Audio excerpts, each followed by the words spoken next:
Good morning, everybody. Colin Morgan here, and welcome to another episode of The Daily Grind, where I speak to some of the world's most insightful and successful people 5 days a week.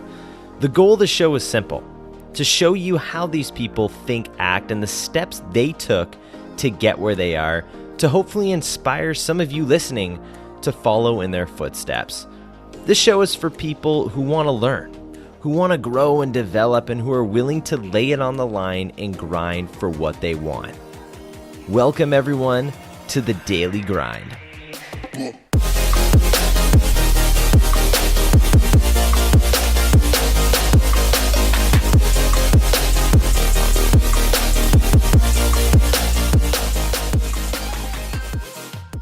If you don't have that hunger, if you don't have that thirst, I guarantee you the competition does, and they will. And I think the one thing that connects us all is time. So if all things being equal, if you put in 40 hours and your competition puts in 70 hours, well, they have the leverage. They are ahead of the game. As entrepreneurs, your most valuable commodity is time. Although you can't make more of it, our friends at FreshBook can definitely help you get the most out of it. FreshBooks makes ridiculously simple cloud accounting software for entrepreneurs that are long in ambition and short on time. It takes literally about 30 seconds to create and send a really professional looking invoice. There's no formulas and no fussing over formatting. Your clients can pay you directly online, which can seriously improve how quickly you get paid. And not only that, you can link your FreshBooks account to your credit and debit cards, so the next time you expense that business lunch or tank of gas, it'll show up directly in your FreshBooks account. How's that for a time saver compared to tracking your expenses manually? At the end of the day, it comes down to the simple fact: the less time you spend on your day-to-day admin, the more time and energy you can spend on doing what it takes to conquer your daily grind. I love FreshBooks so much, and FreshBooks is giving you an unrestricted 30-day free trial. Just go to freshbooks.com/grind. Again, that is freshbooks.com/grind, and enter the Daily Grind Business Podcast in the How Did You Hear About Us section. With us to share his journey on the Daily Grind today is Kirk Deis. Kirk Deis has been featured on Forbes podcasts and radio shows throughout the United States. He is the CEO and founder of two companies: Treehouse 51, which is a digital ad agency in Newport Beach, California, and The Bug Squasher, a universal web app that helps you diagnose site issues. Today, Kirk shares his amazing journey of how he got to a point of being the CEO of two companies. So everyone, really be sure to sit down, grab a pen, grab a piece of paper, and enjoy today's episode. Kirk Deis, welcome to the Daily Grind. How you doing today? I'm doing awesome. Thanks for having me. I'm excited to chat with you. Thank you very much for being here. We're excited that you're here. And if you wouldn't mind, Kirk, just say for audience members out there being first introduced to you today, if you wouldn't mind just kind of expanding on your intro and touching on a bit more of who you are and what you do. Sure. I'm Kirk Deis. I'm based out in Newport Beach, California. I am the founder and CEO of two companies: Treehouse 51, it's a digital ad agency, and The Bug Squasher. It's this universal web app to help you diagnose site issues. Cool. I've had the privilege, honor, and sometimes scare of working with clients all around the U.S. I've done other podcast shows. I've ghosted for Infor magazines, been featured in Forbes, and I love Netflix. Love it. What show you watching these days? Oh, wow. I'm watching, I'm ashamed to say, but you know Breaking Bad? Of course. So I'm on Breaking Bad number 4. So I've seen it 3 times, and I'm just starting it up again. I actually just started the other week, and the first time I saw Breaking Bad, I was like, that's it. I'm never going to watch another show again. And I, no joke, didn't watch a show for like a year. Wow. I just couldn't commit. And then I came back, and I'm like, I'm going to watch it again. So now I started it up again, and I'm just like, memories. Love it. Well, great show there. But kind of moving towards the business side for you, Kirk. Like, what's your story? How did you get involved in this? What did you do before? What essentially led you to doing what you're doing today?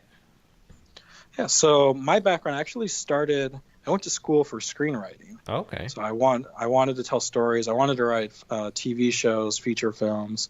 I did that, had really, really minimal success in college and leaving college. I sold some things, but at the time I was like, oh my God, I'm rich. And then in hindsight, I'm like, wow, that wasn't good at all. Yeah. But it was so fun, and I loved it. I love creating. I still do. And from there, I decided, well, I love writing, so it makes sense to get jobs writing. So I landed a couple jobs ghostwriting for motivational speakers, different blogs online, different websites. And then I thought, like, okay, well, what's the next thing? Then I got some jobs at ad agencies, marketing firms, 9-to-5 jobs, all ultimately leading into this point in my life where I said, I know all these incredible film guys, all my film friends who are super creative, and I've met all these just really talented marketers who are data driven. And I thought, like, is there a way we can bring everybody together and just play together? Yeah. And that was the birth of Treehouse 51. Just create this creative hub where we have this creative mind and this data driven mind and just merge it all together. Really cool. And what types of businesses do you guys typically work with at Treehouse 51? I would say about 80% of our clientele is in the virtual office space. Okay. So my business partner, Frank Cottle, owns Alliance Virtual Offices, and he's been a huge source of how we get people coming to our website and how we get business. And he's like, Alliance Virtual Office, their competitors, I'm sure you guys have seen like ads for like WeWork, yep, those type of things. Yeah, so their Alliance Virtual Office is one of the big guys. And so normally we help a lot of clients like that. We do primarily like websites. Okay. A lot of people want a lot of different services, but usually the ones we hear is, can you redo our website? Can you help us with email marketing? Can you help us with PPC? And can you make a video for us? Those are generally the 4 or 5 services that always come up.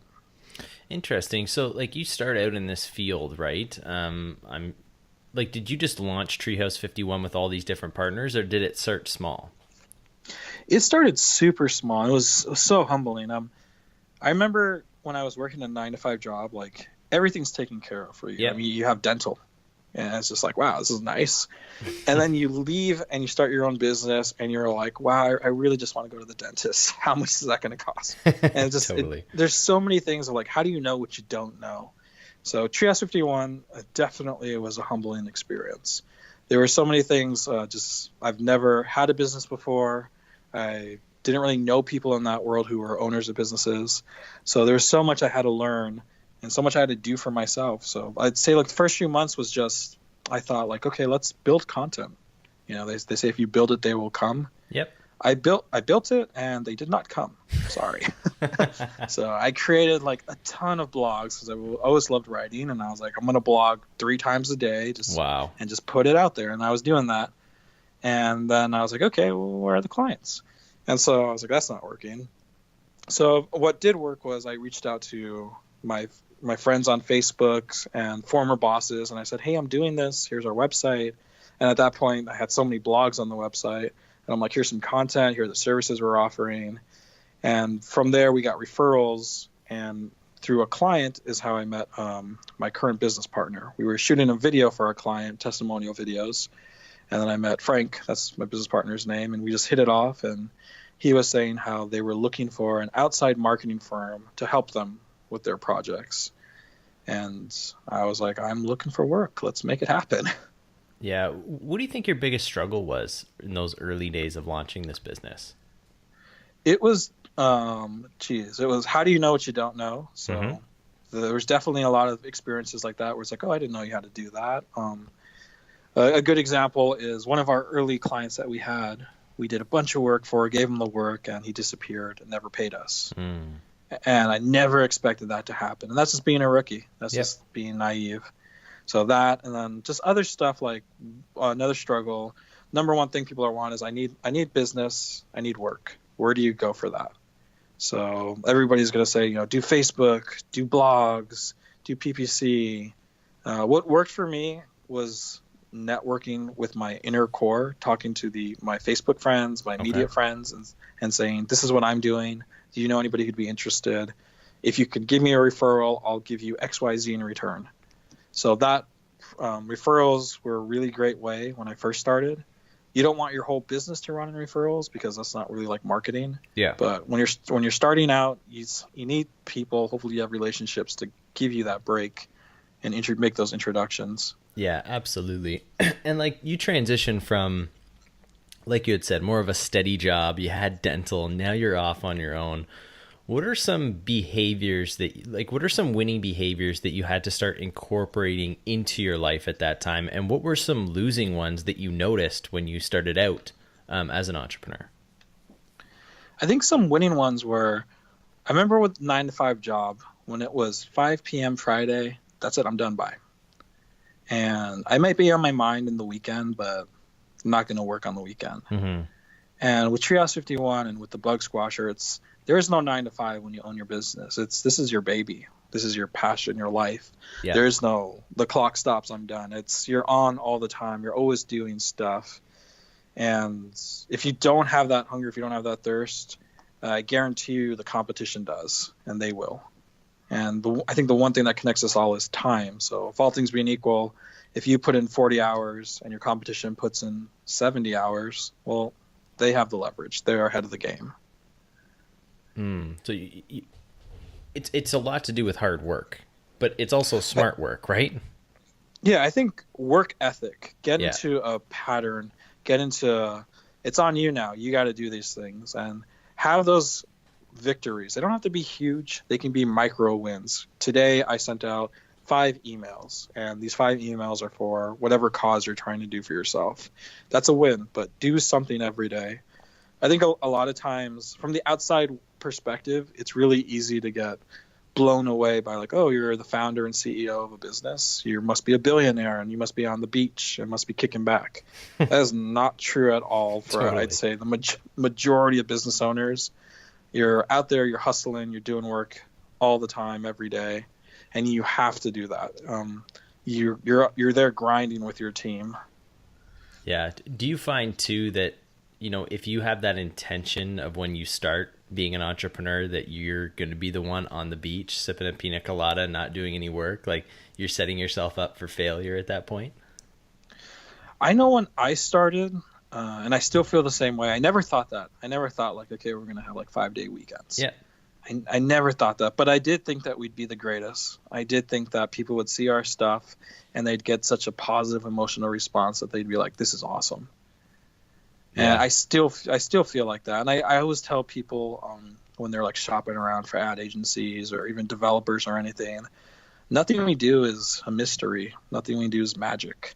You can go to any ad agency and they'll say, I'm going to do these 100 things for you. Guess what? The next ad agency is going to do the same thing. They're just going to price it differently. The only difference is what voice are they going to use to tell your story. And that's something like I just pride ourselves on, where I really try with the things that we do. If we're going to do it, we do it creatively, and we have some fun, and we hope that when people see it, that they get an emotional response from it. Yeah.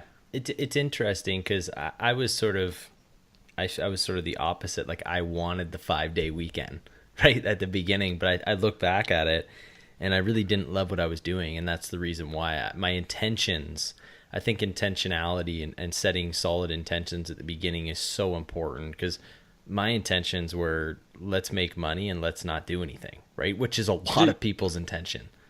Yeah. You work more owning your business. I've worked more owning Treehouse 51. Yeah. I've worked way more owning Treehouse 51 and the Bug Squasher than any 9-to-5 job. And I've had less benefits and less vacation. So but you gotta. Totally. The funny thing is probably is though you don't view it as work. No, that's the thing. When it's yours, you realize you're doing it for a bigger cause. A lot of 9-to-5 jobs, they sell you on this idea of, come here, get this job. We want to keep you around for 40 years. It's your whole life in this office. Yeah. And then that's it. When you're gone, I'm going to get the next guy for 40 years. Totally. And that's your legacy. And then, don't get me wrong, there's like jobs where it's like, this is so honorable. This is, a great cause. This changes the world. And there are some jobs where it's like, this is a job. Yeah. So, yeah, it's a question a lot of people have to answer for themselves. Yeah. What do they want to do? It's really and there's no reason you can't do both too. I've had a couple people ask me lately, like, I'm thinking about becoming an entrepreneur, and I actually didn't know what that meant when I started Treehouse 51.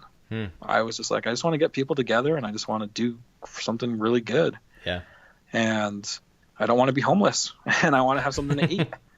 So there's no reason why you can't have like a 9-to-5 job and this is your side hustle. your dream, your passion, whatever it is, so you have some money coming in. Until you feel it's confident. honorable. Yeah, absolutely. Like, I think doing it the other way, quitting your job, is selfish.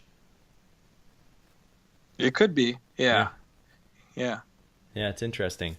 And based on your experience, Kirk, like, I'm wondering, say you could go back in time and offer a young version of yourself a piece of advice or a piece of guidance, not necessarily change anything, but I'm wondering what you would say to yourself. I think what I would tell myself is, I think a few things. One is, it's okay to fail. And I think starting out, every hit hurt my soul. Every setback was just like, oof, now what? And you lose a lot of time feeling like depressed or sad. And it's not productive. It doesn't go anywhere. So in the world we live in, everything's like this immediate gratification. I tweet it, so now it exists. Yep. That's not really how it works in business. So I think it's okay to take your time on these projects, and there's going to be high moments and there's going to be low moments. When those victories come, whether they're big or small, enjoy it, because it will all snowball into this positive effect, and you'll be thankful for it. So if all you do is just focus on the negative, it's going to be a drag to be around you. Totally. 100%. Now, everyone, we're just going to take a lightning quick break here. We have to hear from our sponsors, and we'll be back with the overtime round. Today's episode is brought to you by Bulletproof Coffee. Now, I know you've heard me talk about Bulletproof a lot, but today we're doing something a little special for everyone.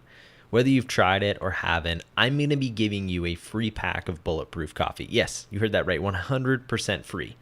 But you have to do one thing for me, okay? I want you to go to iTunes and leave me a rating and review. If you've already done that, fantastic. Now, after you've left the rating and review, I want you to screenshot that and either send it to me via social media or email.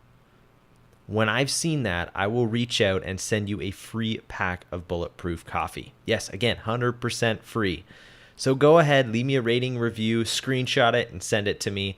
And also, when these start coming in, I'm going to share a review of the day, so you could get a shout out yourself on the podcast.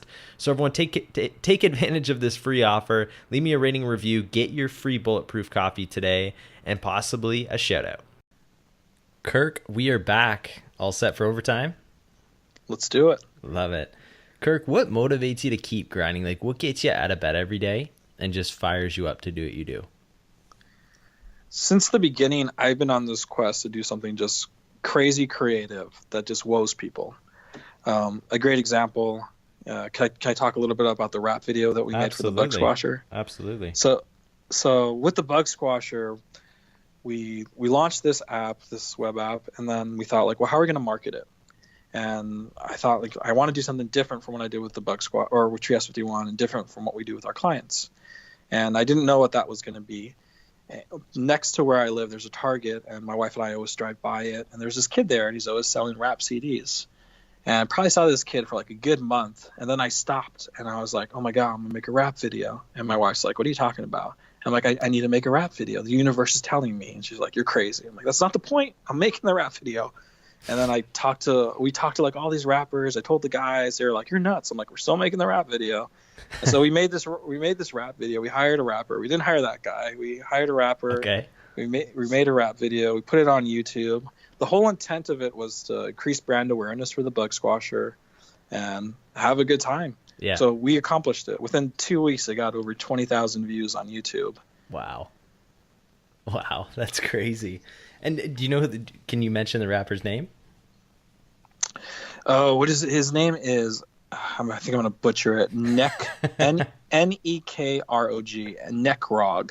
If you go to, if you look it up on YouTube, his name's in there, and he's left like a comment. So Nekrog. Shout and I don't know out if I'm to pronouncing Nekrog. it right. Love it. Yeah, really cool guy.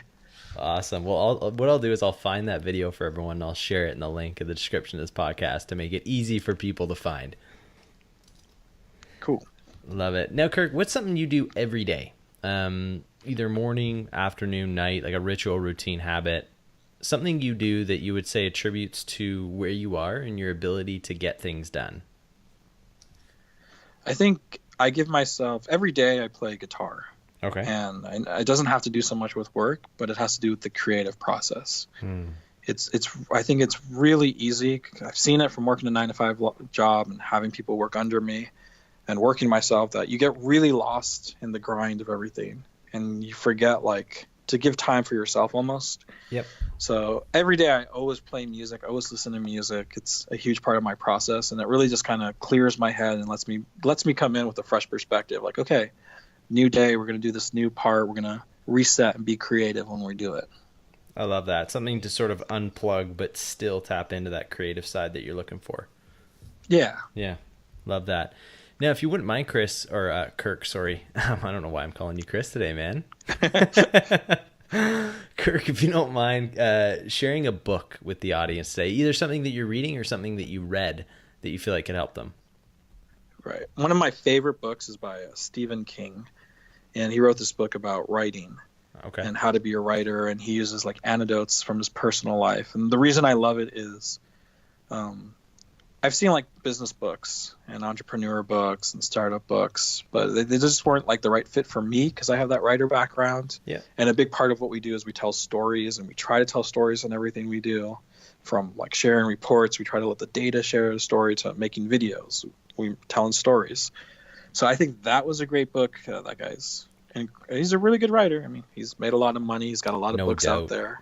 Yeah. So, and he's got a fun book where it's just, I don't know if it's the best book on writing, but it's just an interesting perspective of how he ties everything together and how you can just hear him tell a story and how everything's just nice the way he does it. Yeah, I absolutely love that. Now, Kirk, I think one thing for startups, and there's a lot of people listening who are looking to kind of get into business, I think one of the most difficult things to do when starting is to step out of that obscurity and get attention for them and their business. So I'm wondering for you, based on your experience, what was the most successful way that early on you were able to get attention and step out of that obscurity? It was definitely the outreach, definitely reaching out to friends and family and saying, this is what I'm doing. Do you know anybody? I can't stress that enough. When you're starting out, odds are you probably don't have enough money to do serious marketing online. Yeah. And if you do, you're taking a big risk because you'll probably get some traffic, probably even get some leads, and they're gonna say, "Who have you worked with? Let me see your portfolio. Let me see your testimonials." Totally. And so you're in a dangerous situation. Sometimes you just need a break. So if you're just starting out, I would recommend come up with an outreach plan to your immediate friends and family and make it worth their time. You know, hey, can you give me a recommendation? I'll take you out to coffee. I'll take you out to lunch. If you're a designer, I'll make you a graphic design. Don't just ask for a favor, but see what you can do for them in return too. Love that. Now, Kirk, the way we end the show here is I give you the floor and you have the opportunity to share with our audience today the thought of the day. So one thing or one thought that everyone can go home with today. I'm going to reference what I said in the beginning, where it's how do you know what you don't know? When you're on your own starting your business, or where you're thinking about starting your business, this is going to come up so much. How do you know what you don't know? And the answer to that is you don't. Yeah. You don't. You can plan all day and night, but the one thing that's guaranteed in life is the unexpected. And when that unexpected moment happens, it's going to tell you a lot about your character and your business. Do you just sit down, you cry, or do you say, hey, I got a plan and I'm going to keep on swinging. I'm going to pick myself up the next day and keep on going. I think with small businesses, entrepreneurs, startups, a lot of what makes them successful isn't that overnight success moment that we see in the movies, but it's being persistent and surviving. Totally love that message and thought. Now, Kirk, what's the best way our audience can reach out, learn more, and learn about what you have coming up? The best way to find me, you can go to treehouse51.com or thebugsquasher.com. Both sites have the little contact page or contact form, and you can just fill that out and say, hey, I want to talk to Kirk, and the guys will assign it to me, and then we can chat. And then in terms of what we got going on next, well, sky's the limit. I recommend do check out that rap video. It'll be fun. You guys will have some laughs. It's on YouTube, and I'll share the link, and you can post it if you like. And yeah, I think that give a good sense of what the bug squasher is and how we do our marketing. And yeah. That's amazing. Well, I will share both those links. Go ahead and visit both those pages. Kirk is doing some absolutely amazing things. And also check out that YouTube video. You're going to see the link of that in the description of this podcast to make it super simple. And reach out to Kirk. He's an expert in what he does, and he's given you his time. Just mention you were on the daily grind, and I'm sure he'd be happy to set something up with you. And as you can see from this interview, everyone, success is driven by passion, hunger, and today, patience and creativity. Everyone has to overcome obstacles. Everyone has a story. Start building yours today. Today, we had the chance to speak with Kirk Deis. Kirk, I think I messed up your last name, man, but thanks so much for coming on the show with us today. It's all good. Thanks for having me. I appreciate it. Thank you for being here. Everyone, if you liked today's episode, please be sure to hit that subscribe button. Leave us a comment. Share it with your friends. Until next time, Colin Morgan signing off. And always remember to keep on grinding.